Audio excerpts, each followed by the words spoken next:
I was born in this profession, and for me, my father was a great inspiration and is somebody who actually encouraged me culturally a lot in growing years. And by 13, I was clear that I wanted to be an architect. And I think I'm very delighted with that decision even today. So I went to the US and studied architecture there, design, and in a program which was very technical, at the same time very sustainable in its scope. That, I think, combination boosted me when I came back, into setting up a nice practice here. And I've just always been, as a child and continuing to do so, always been a mixture of a creative and positive person. So I think that really fits well for architecture. Nobody wants to make a tragic architecture. What's the most important act in architecture? It's the act of living. Whether you're going to an office, whether you're at home, whether you're in a community space, whether you're in a transport building. Spaces should primarily be functional. The technological aspect is actually in service to the functional aspect. That would be a correct way to actually design a space. So, rephrasing that, I would say I observe human behavior. I observe a lot of psychological aspects of how people live. And that's, I think, very important in today's world, moreover so with complex lives. And through that understanding, through that explanation, I get this realization of how spaces can cater, at the same time accentuate, better human behavior, better human interaction, community living, all those aspects. The technological side is probably one of the fastest aspects in our lives. Culture moves a little more slower.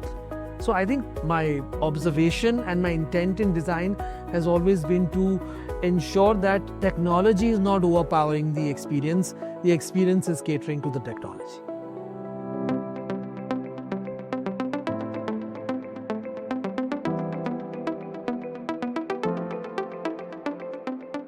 My own villa that I just finished, I think that exemplifies my vision better, because I am the client and I am the architect. So in this project, I got the chance to contemplate my way of living, what I feel is correct for my existence. It's very fluid. Its spaces are created in a way that they are not formal, they are disjointed but amalgamated. I'm a contemplative kind of person.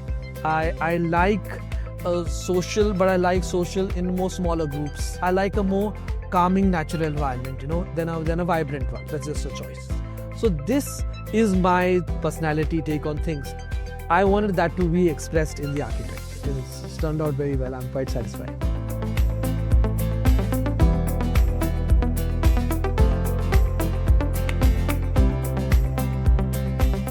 Opinions should be formed after a little more observation. It's too early days to say actually what AI will do, because AI itself is not stable right now. It's changing so rapidly what it's able to do. AI is the means.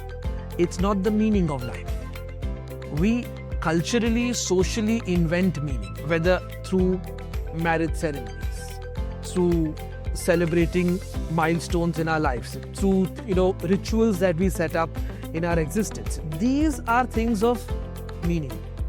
AI can definitely replace the means. It can be maybe faster than a human being to maybe create a space. But does that space creation give that particular group of people or person meaning? It will be difficult for a machine to do, because meaning requires social consensus. Meaning requires symbolic acts.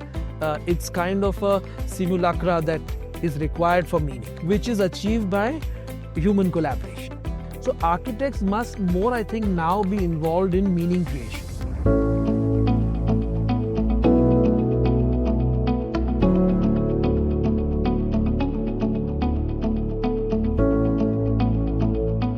For young architects in India, it's an amazing time.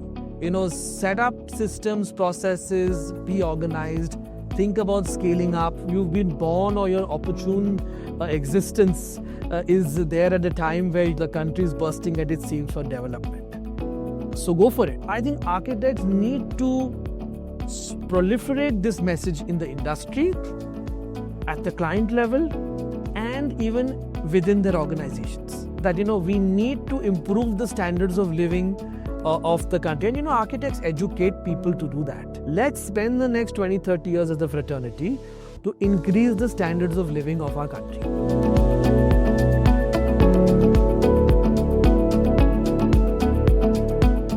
Look at our profession, it hardly has any platforms for communicating messages across. And then now think about the fact that how important design and architecture is for even a common man. You're living in your house every day. You're working in your office every day. If those spaces are better done, better experience, it has a great impact on your life. So I think Forbes India and Kohler have taken a great initiative to set this as an example for people like us to come across and send the message across to everyone that you need to take design seriously and incorporate it in your lives.